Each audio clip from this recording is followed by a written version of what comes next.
Hello everyone, আসসালামু আলাইকুম। Welcome to Lamisa রান্নাঘর। আপনাদের সবাইকে স্বাগতম। আজকে আমি নিয়ে এলাম মজাদার চুলার ডালের রেসিপি লাল মুরগি দিয়ে।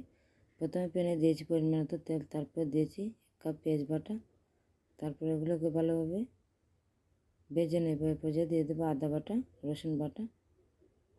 এখানে 2 চামচ আমি রসুন বাটা নিয়েছি, 1 চামচ আদা বাটা দিয়েছি। এর পর্যায়ে আমি ভালোভাবে মশলাটা ভেজে নেব। পর্যায়ে ভাজা হয়ে গেলে আমি দিয়ে দেবো দারচিনি। এখানে 4টা দারচিনি দিয়েছি, 6 থেকে 7টা এলাচ দিয়েছি।